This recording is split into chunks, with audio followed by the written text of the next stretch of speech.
विद्यार्थी मित्रांनो नमस्कार. मी धनराज परगे तुमच्या सर्वांच्या आवडीच्या स्कॉलरशिपवाला या यूट्यूब चॅनलमध्ये तुमचं पुन्हा एकदा स्वागत आहे.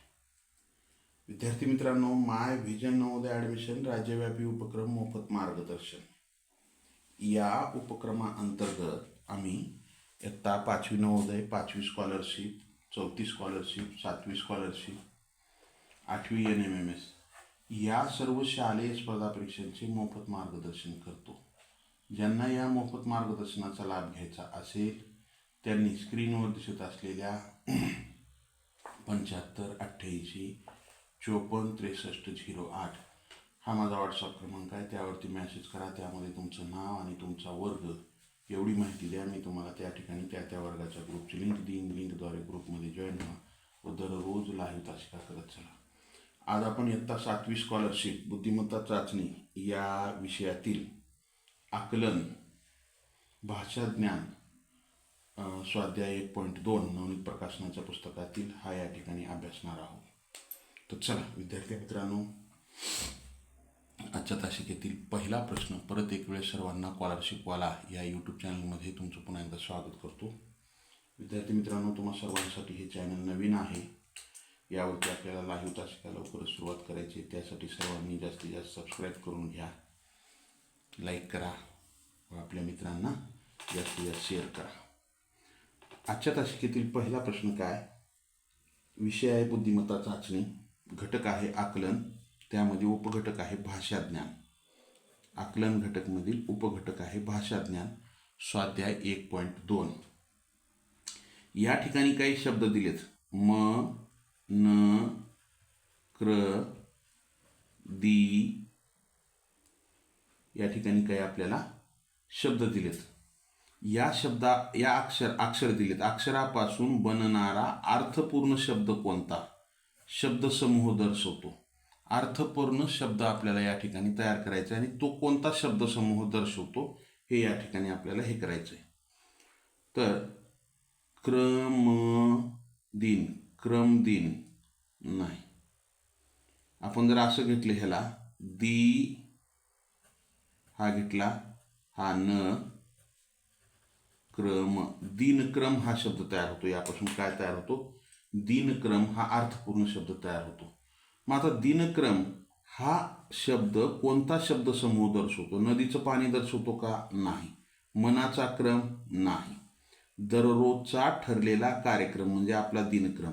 आता तुमचा दिनक्रम काय असतो? सकाळी लवकर उठणे, अभ्यास करणे, तासिका करणे, त्यानंतर वेळ झाल्यानंतर शाळेला जाणे, शाळेहून येणे, काय जे तुमचे शाळेत दिलेले होमवर्क वगैरे असतील ते करणे, हा तुमचा दिनक्रम असतो. म्हणजे दररोज ठरलेला कार्यक्रम. पर्याय क्रमांक 3 हे उत्तर येते. काय ते उत्तर? पर्याय क्रमांक 3 हे उत्तर येईल.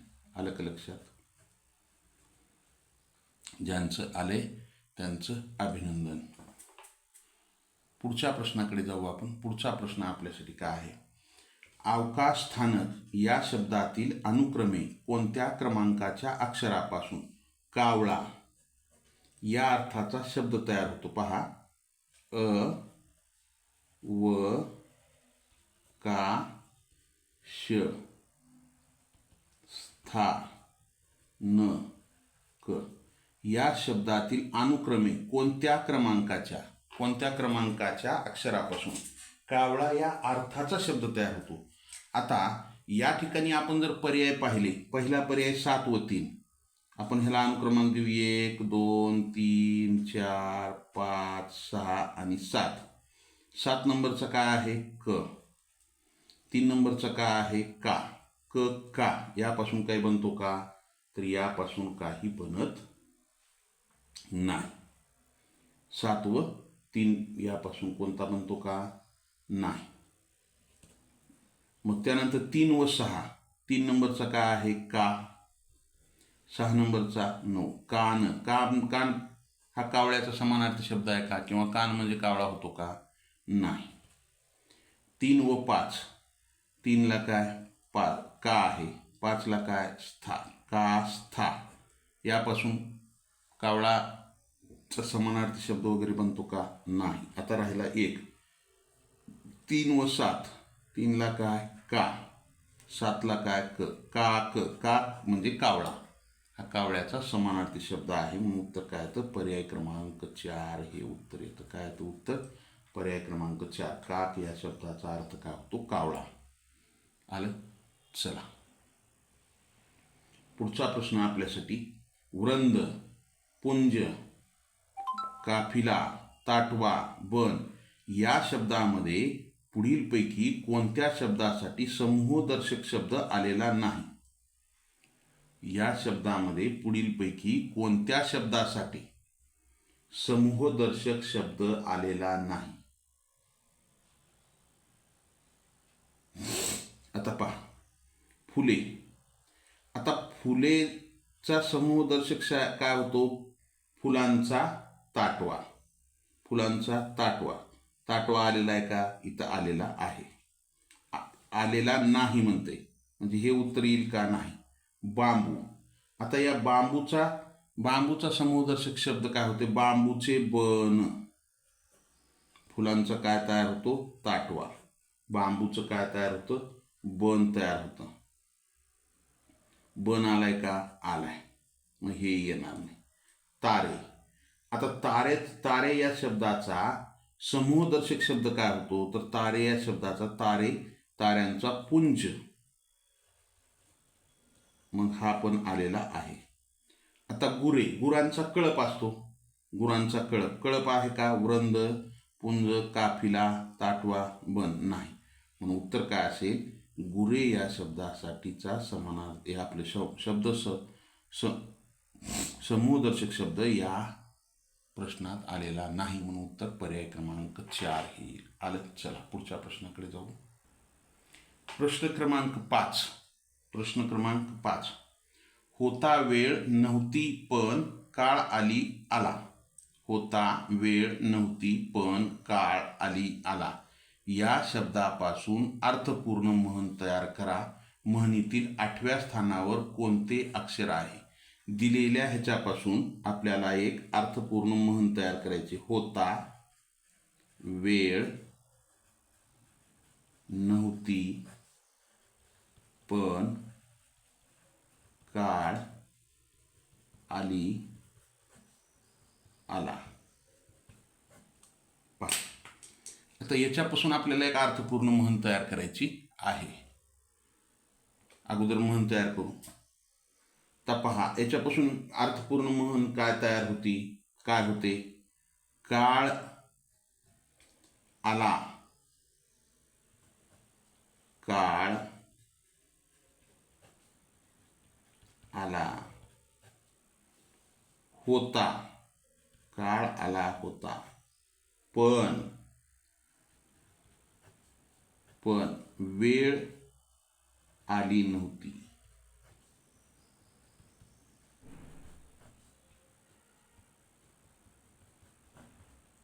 काळ आला होता पण वेळ आली नव्हती. आता पहा, काळ आला होता पण वेळ आली नव्हती ही अर्थपूर्ण म्हण तयार झाली. पुढं काय म्हणतंय? म्हणीतील 8व्या स्थानावर कोणते अक्षर आहे? आता 8वं स्थान हे पहिला, हे दुसरा, तिसरा, हे चौथा, 5वा, 6वा, 7वा, 8वा. 8व्या स्थानावर कोणतं अक्षर आहे? न हे अक्षर आहे. न बाणाचं. पर्याय क्रमांक 1. एक अर्थपूर्ण म्हण तयार केली आणि त्या म्हणीतील 8व्या स्थानावर असणारं अक्षर आपण शोधलं. न हे अक्षर आहे म्हणून उत्तर काय येईल? पर्याय क्रमांक 1. चला, पुढचा प्रश्न आपल्यासाठी काय आहे? अनघड या शब्दातील घ या अक्षराने किती अर्थपूर्ण शब्दाची सुरुवात होते? न घ ड. अनघड या शब्दातील घ या अक्षराने किती अर्थपूर्ण शब्द. आता ह्याच्यातलेच आपल्याला हे घ्यायचे, घ पासून करायचंय. आता या ठिकाणी काय होतं पहा, हा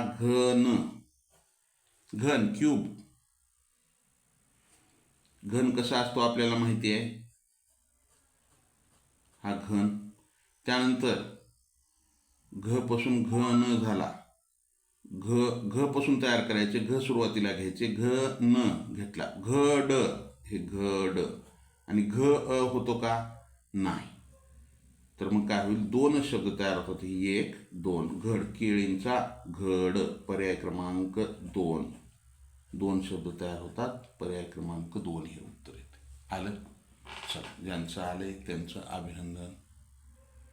पुढचा प्रश्न आपल्यासाठी काय आहे? गीत रामायण हे भावगीत काव्य कोणी लिहिले?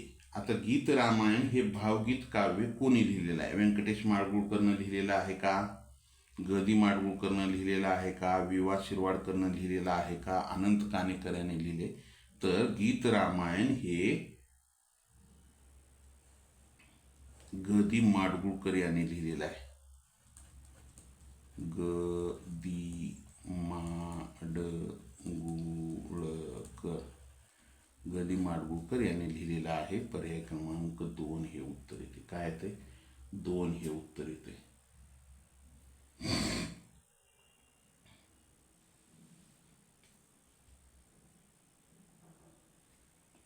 आलं? चला, पुढचा प्रश्न आपल्यासाठी काय आहे? ऋतूंची सुरुवात शरद ऋतूपासून होते असे मानल्यास 5व्या ऋतूचे सुरुवातीचे अक्षर कोणते? आता ऋतूची सुरुवात शरद ऋतू, आपल्याला ऋतूचे नाव माहीत असले पाहिजेत. आता ऋतूची सुरुवात त्यानं शरदनं म्हणतंय. शरद. त्याच्यानंतरचा ऋतू कोणता आहे? शरद झाल्यावर हेमंत येतो. हेमंत झाल्यावर शिशिर येतो. हेमंत, शरद, हेमंत, शिशिर, वसंत. त्यानंतर ग्रीष्म, त्यानंतर वर्षा. आपल्याला काय म्हणते? शरद ऋतूपासून होते असे मानल्यास 5व्या, ही 1, 2, 3, 4, 5, 5व्या ऋतूचे सुरुवातीचे अक्षर कोणते? आता 5व्या ऋतूचे सुरुवातीचे अक्षर काय आहे? हे ग्रीष्म आहे. ह्याचं सुरुवातीचं अक्षर काय येतं? तर ग्रीष्म. ग्री येते. ग्री, पर्याय क्रमांक 3. काय येते? ग्री येते. पर्याय क्रमांक 3 हे उत्तर येईल. आलं? ज्यांचं आलंय त्यांचं अभिनंदन. ज्यांचं चुकलंय त्यांनी लिहून घेत चला.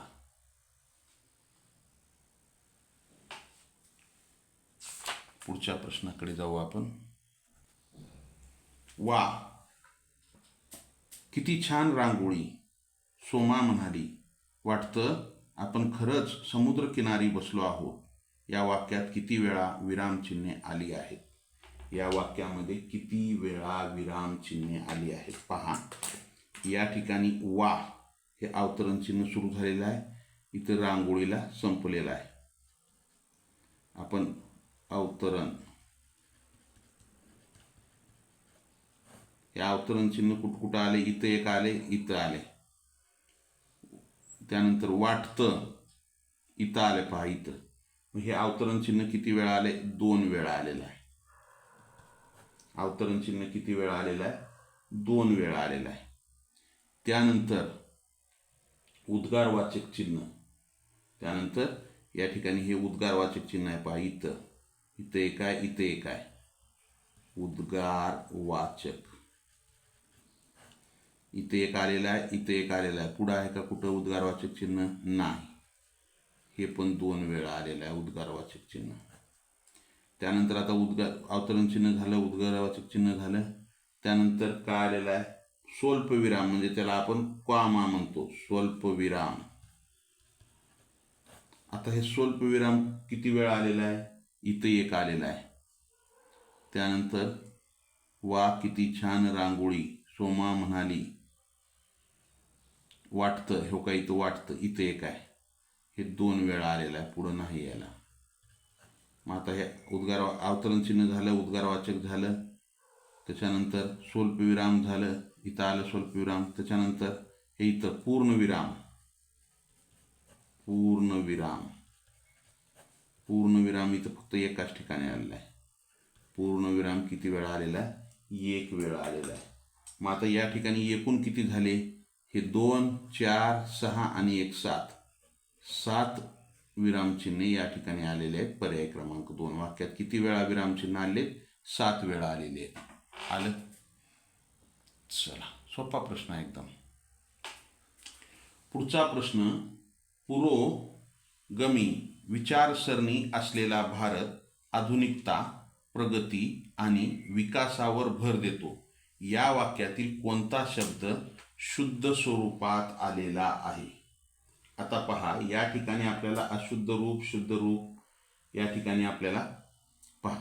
पुरोगामी हा शब्द कसा लिहिलेला आहे? पुरोगामी अशुद्ध आहे.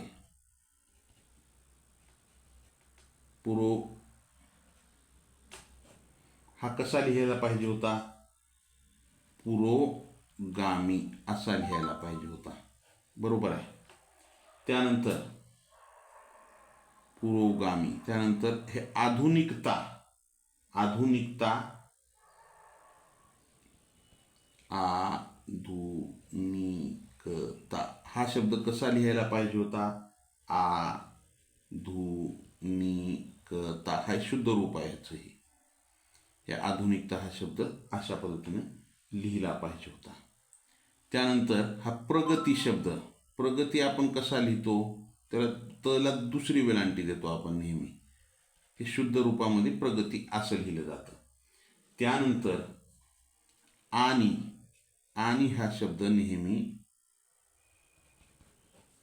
या नीला पहिली वेलांटी येते शुद्ध रूपामध्ये. आलं? त्यानंतर विकासावर म्हणजे विकास, विकास हा शब्द कसा लिहिलाय? या ठिकाणी विकास हा शब्द अशा पद्धतीने लिहिलाय, दुसरी वेलांटी दिली आहे. हे वला पहिली वेलांटी पाहिजे, विकास. आता या ठिकाणी हा शब्द काय आहे? आता हे पुरोगामी, इथं पुरोगामी अशुद्ध आहे. आधुनिकता, आधुनिकता हा शब्द सुद्धा अशुद्ध आहे. प्रगती अशुद्ध आहे. आता फक्त इथं शुद्ध रूपामध्ये कोणता लिहिलाय? तर विचारसरणी हा शब्द लिहिलाय. विचारसरणी हा शब्द शुद्ध रूपामध्ये लिहिलाय. म्हणून उत्तर काय येईल? पर्याय क्रमांक 4 हे उत्तर येईल. काय येईल उत्तर?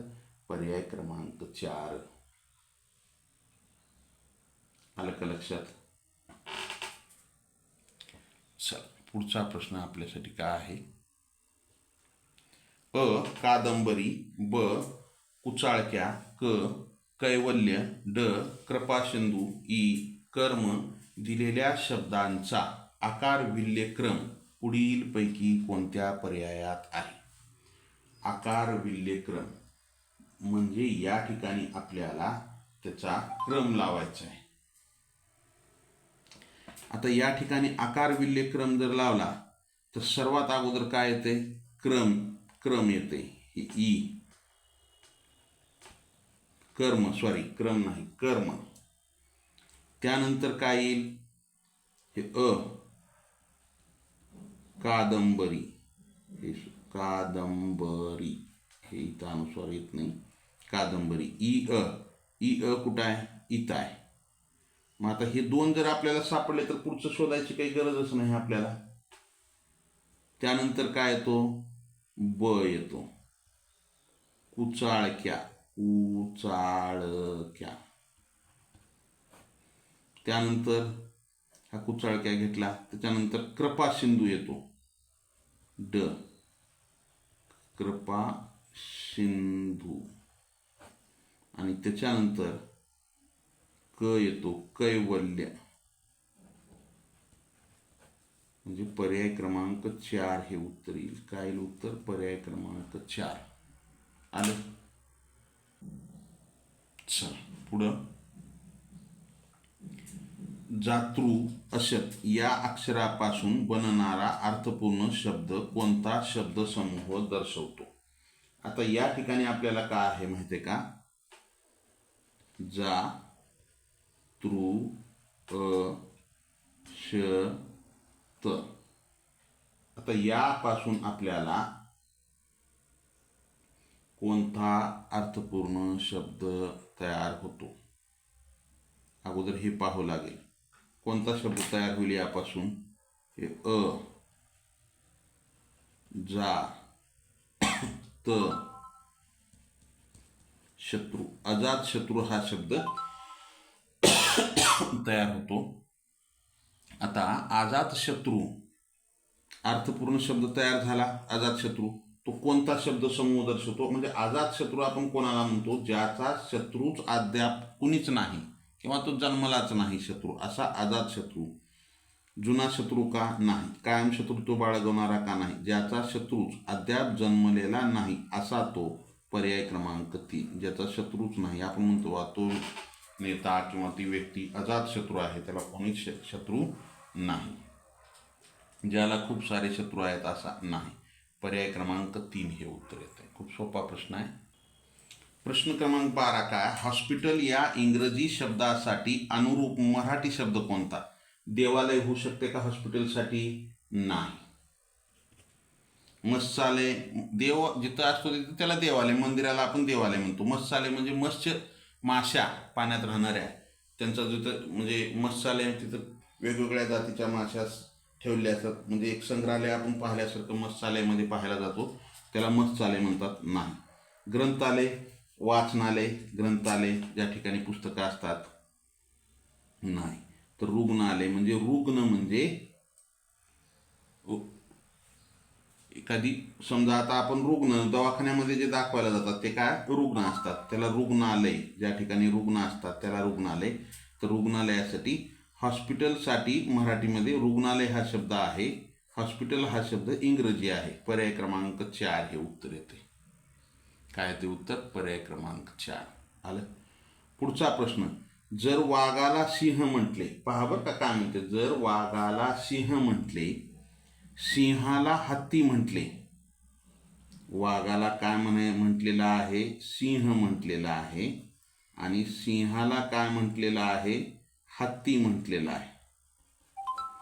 हत्तीला उंट म्हटले, हत्तीला काय म्हटलेलं आहे? उंट म्हटलेलं आहे. आणि उंटाला घोडा म्हटलेला आहे. उंटाला काय म्हटलेलं आहे? घोडा म्हटलेला आहे. घोड्याला गाढव म्हटलं, घोड्याला काय म्हटलं? गाढव असं म्हटलं.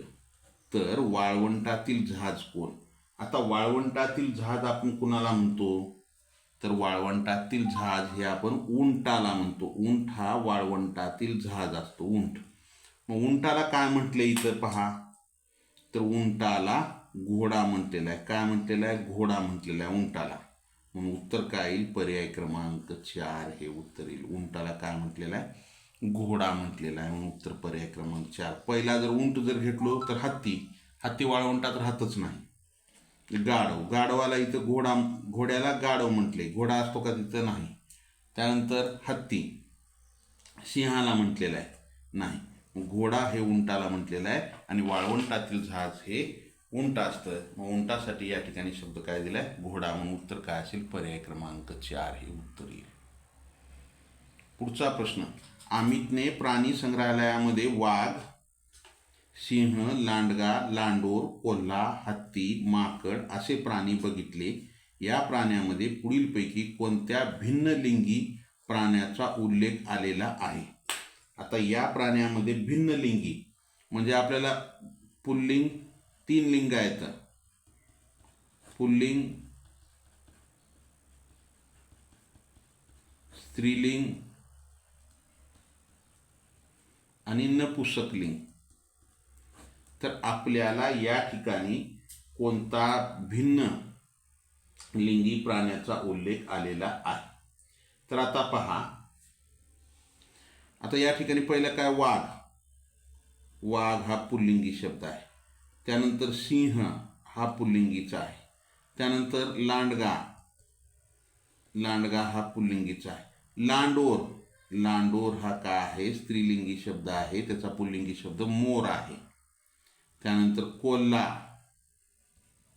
पुल्लिंगी आहे, हत्ती पुल्लिंगी आहे, माकड हे पुल्लिंगीचं आहे. फक्त हा वेगळा कोणता आला? लांडोर. पर्याय क्रमांक 4 हे उत्तर येईल. काय उत्तर? पर्याय क्रमांक 4. या ठिकाणी सर्व शब्द हे पुल्लिंगी आहेत आणि लांडोर हाच शब्द स्त्रीलिंगी आहे. म्हणून उत्तर काय असेल? वेगळा शब्द. पर्याय क्रमांक 4 लांडोर हा आहे. आलं. पुढचा प्रश्न, माझ घरात राकेश ओक्साबोक्शी रडत होता. म्हणून मी त्याचे सांत्वन केले या वाक्यात पर्यायात दिलेल्या शब्दसमूहापैकी कोणत्या शब्दसमूहासाठी एक शब्द आलेला नाही? पहा, या ठिकाणी काय म्हणते, माझ घरात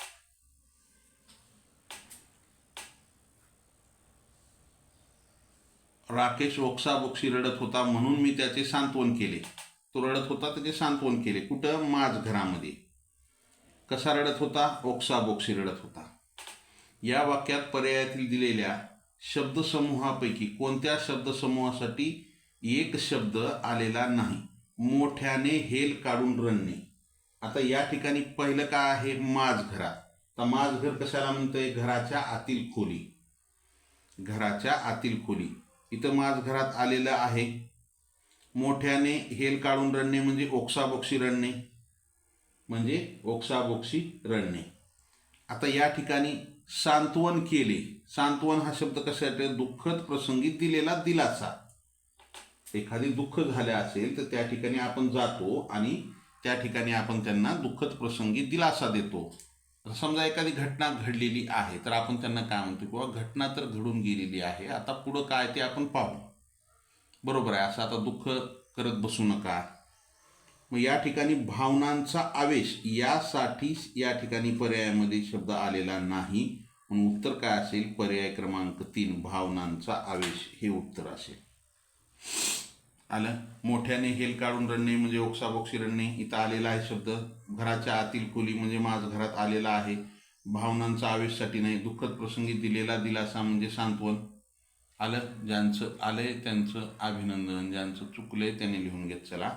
पुढीलपैकी कोणत्या शब्दात म हे वर्णाक्षर अनुनासिकासारखे आलेले नाही? म्हणजे अनुनासिका म्हणजे नासिका म्हणजे नाकातून मचा उल्लेख होत नाही. कोणत्या शब्दामध्ये? पहिला शब्द आहे शुंभ, संप, म्हणून, अंबर.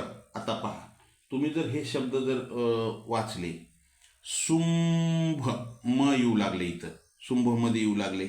संप इथं पण म येऊ लागले, नाकातून त्याचा उच्चार होऊ लागला. अंबर म येऊ लागले. म्हणून या शब्दामध्ये अनुनासिका म्हणजे नाकातून म्हणून हा शब्द जर आपण जर उच्चारला तर नाकातून त्याचा म हा उच्चार होत नाही, म्हणून उत्तर काय? पर्याय क्रमांक 3. खूप सोपा प्रश्न आहे.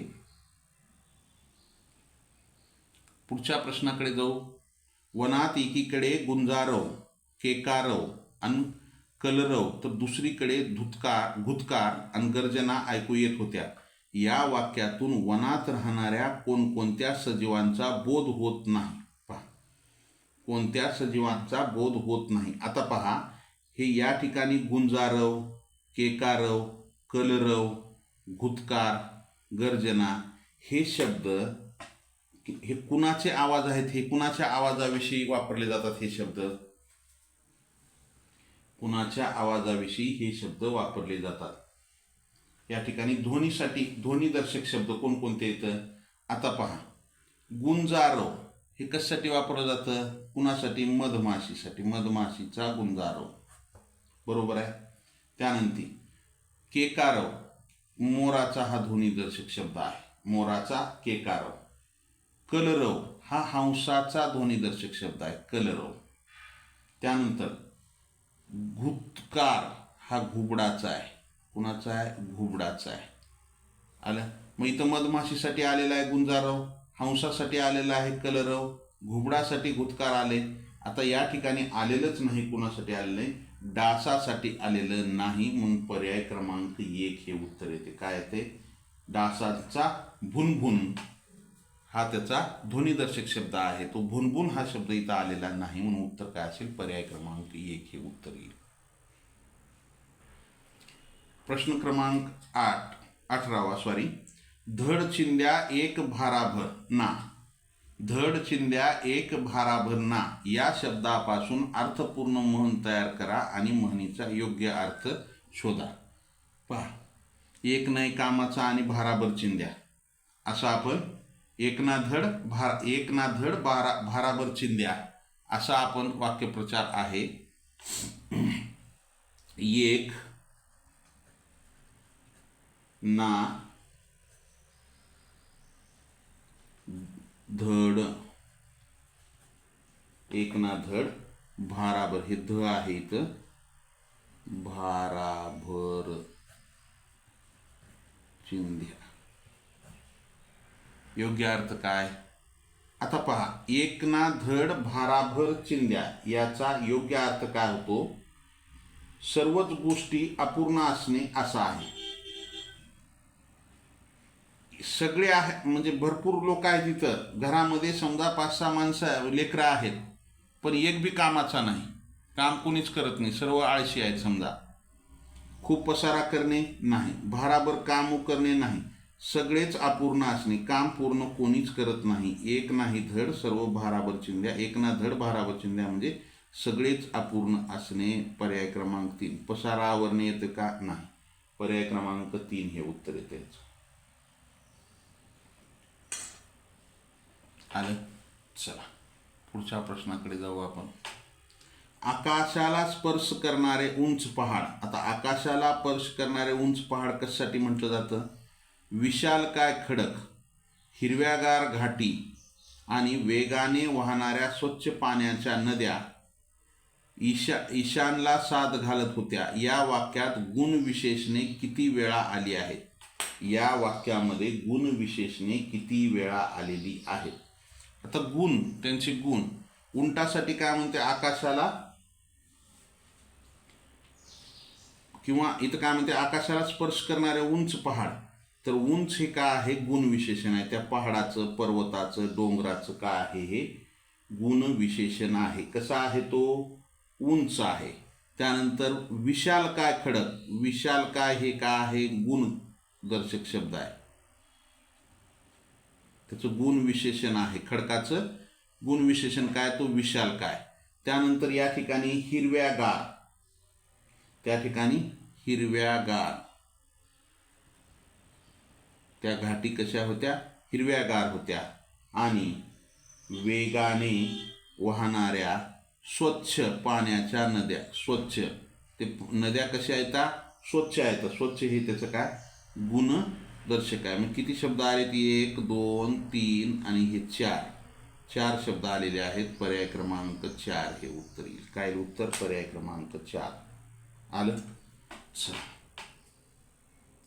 पुढच्या प्रश्नाकडे जाऊ आपण. पुढचा प्रश्न, मी तुला नेहमी सांगतो की दररोज व्यायाम कर, तुझ्या शरीराची ताकद आपोआप वाढेल. या वाक्यात किती क्रियाविशेषण आलेली आहेत? क्रियाविशेषण आलेली आहेत. तर पहा, क्रिया नेहमी म्हणजे दररोज, नेहमी हे क्रियाविशेषण आहे. त्यानंतर दररोज,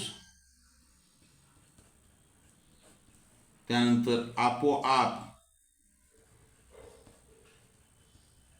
ही एवढी क्रियाविशेषण आले. क्रियाविशेषण, क्रियाचा म्हणजे त्याला विशेषण, नेहमी, दररोज, आपोआप, हे 1, 2, 3.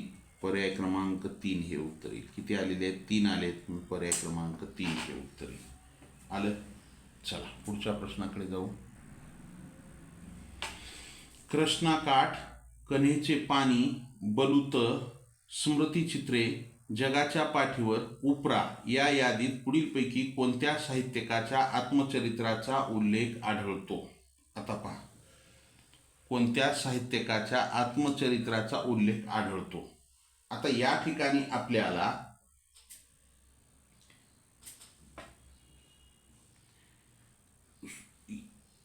लक्ष्मीबाई टिळक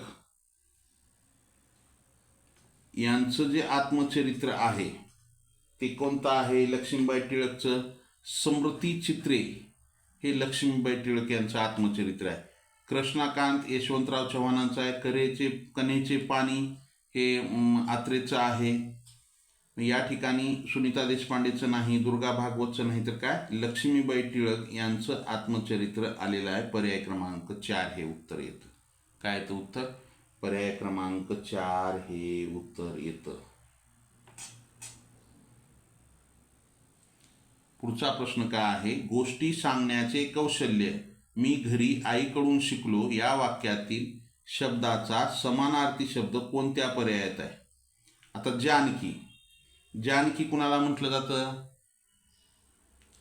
तर जानकीचा समानार्थी शब्द आलाय का इथं? गोष्ट सांगण्याचे कौशल्य, मी घरी आईकडून शिकलो नाही. दुसरा पर्याय का आहे? कौशल्य, हातोटी. या हातोटीचा समानार्थी शब्द आहे कौशल्य.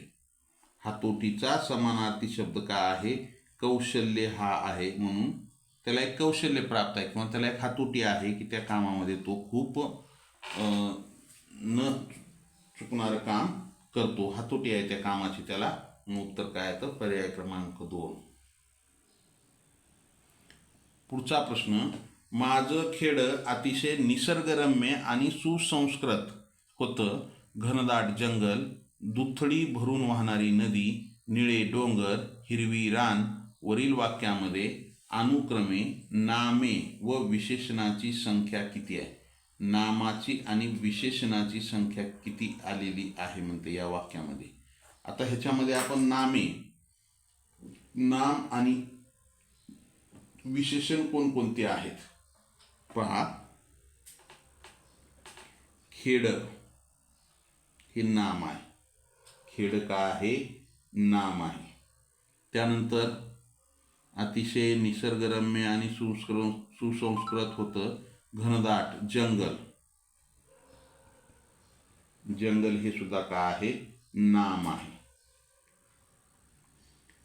दुथडी भरून वाहणारी नदी, नदी हे नाम आहे. नदी का आहे? नाम आहे. निळे डोंगर, डोंगर हे नाम आहे. त्यानंतर रान हे सुद्धा का आहे? नाम आहे. 1 2 3 4 5. तर इथं 5 आणि विशेषण किती हे 2 पर्याय येणार नाहीत कारण सुरुवातीला इथं 5 आले का? नाही. आता पुढं, आता या ठिकाणी विशेषण काय काय आलेत पहा. हे निसर्गरम्य हे एक विशेषण आहे. त्यानंतर सुसंस्कृत हे दुसरं विशेषण आहे. सुसंस्कृत हे काय आहे? दुसरं विशेषण आहे. त्यानंतर घनदाट जंगल कसं होतं? जंगलाविषयी अधिक माहिती किंवा विशेष माहिती सांगू लागले. घनदाट जंगल आहे म्हणून घनदाट हे का आहे? विशेषण आहे. दुथडी भरून वाहणारी नदी, निळे हे सुद्धा का आहे? विशेषण आहे. डोंगर कसे आहेत? निळे, डोंगराविषयी विशेष माहिती सांगू लागले. आणि हिरवी रानं हे सुद्धा विशेषण आहे. 5 म्हणून उत्तर काय? विशेषण 5 आहेत, नाम 5 आहेत, विशेषण 5 म्हणून 5,5. पर्याय क्रमांक 2 हे उत्तर येते. काय ते उत्तर? पर्याय क्रमांक 2 आलं. चला पुढच्या प्रश्नाकडे जाऊ. अथांग पसरलेल्या वाळवंटात एक सांडणी स्वार निर्विकार मुद्रा ठेवून प्रवास करीत होता. या वाक्यात पुढीलपैकी कोणत्या शब्दसमूहासाठी एक शब्द आला नाही? पहा, कोणत्या वाक्यामध्ये पुढील शब्दसमूह आलेला नाही? या ठिकाणी काय केलेलं आहे? अथांग. अथांगचा काय होतो? अथांग कोणत्या शब्दसमूहासाठी आलेला असतो? ज्याचा थांग लागत नाही असा अथांग. थांग नसलेला इथं आलेला आहे. आला नाही म्हणते बरं का. सांडणी स्वार म्हणजे सांडणीवर बसलेला. सांडणी स्वार इथं आलेला आहे. त्यानंतर निर्विकार म्हणजे कोणताही भाव नसलेला. निर्विकार मुद्रा, कोणताही भाव नसलेला म्हणजे निर्विकार. मग आता राहिलं काय? कोणताही आजार नसलेला. निरोगी इथं शब्द आलाय का? नाही. आजार नसलेला निरोगी आणि आजार असलेला रोगी. तर पर्याय क्रमांक 3 हे उत्तर येते. काय ते उत्तर? पर्याय क्रमांक 3. पुढचा प्रश्न, फडफड करुनी भिजले आपुले पंख पाखरे सावरिती. सुंदर हरिणी हिरव्या कुरणी निज बाळासह बागडती. वरील काव्यपंक्तीमध्ये एकूण किती ओष्ठवर्ण आलेले आहेत? किती ओष्ठवर्ण आलेले आहेत? ओष्ठ म्हणजे ओठानं हे होणारे. पहा, फडफड, ओठ कुठं चिटकत आहे आपलं? फडफड म्हणजे हे फ आणि हे फ. इथं फडफड आलं. करुणी हे रूला येते. पहा, हे रूला येते ओष्ठ. त्यानंतर भिजले, भी भी भी तुम्ही उच्चारा, ओठ चिटकतात तुमचे, भिजले. त्यानंतर अपू पू पू अपू ले, पंख पंख, प येतं हे पंख. त्यानंतर पा पा पा पा पा उच्चारून पहा तुम्ही, पाखरे. सावरिती, सुंदर, सु सु सु सु सु सु सुंदर. हरिणी, हिरव्या कुरणी, निज बाळासह. आता पहा, कु कुरणी, निज बा बा बा बा येते, बाळासह, निज बाळासह. बागडती, इथं एक बा येते. 1 2 3 4 5 6 7 8 9 10 11. किती? 11. पर्याय क्रमांक 1 हे उत्तर येते. काय ते उत्तर? पर्याय क्रमांक 1. चला विद्यार्थी मित्रांनो, या ठिकाणी आपल्याला थांबायचं आहे. लाईक केलं नसेल लाईक करा, नवीन असाल जरूर सबस्क्राईब करा. सबस्क्राईबच्या बाजूला बेल आयकॉनचं बटन आहे. सर्वजण तुम्ही या चॅनलला नवीन आहात, सबस्क्राईब करून घ्या सर्वांनी, कारण की आपल्याला इथून पुढच्या तासे काय याच्यावरच येणार आहेत. आणि सबस्क्राईब केल्यामुळे काय होतं की तुम्हाला नोटिफिकेशन येतं, आणि मग लिंक जरी नाही आली तुम्हाला तर ऑटोमॅटिक नोटिफिकेशन येतं किंवा स्कॉलरशिपवाला या यूट्यूब चॅनलवर इतक्या वाजून इतक्या मिनिटांनी ह्या विषयाची ही तासिका आहे असं तुम्हाला यूट्यूबकडून नोटिफिकेशन येतं. सबस्क्राईब करा. सबस्क्राईबच्या बाजूला बेल आयकॉनचं बटन आहे, त्याला प्रेस करा, म्हणजे इथून पुढचे येणारे व्हिडिओ असतील किंवा लाईव्ह तासिकेचं नोटिफिकेशन सर्वात अगोदर तुम्हाला मिळेल. Like, share and subscribe. या ठिकाणी थांबू. जय हिंद, वंदे मातरम, bye, see you next period, have a nice day.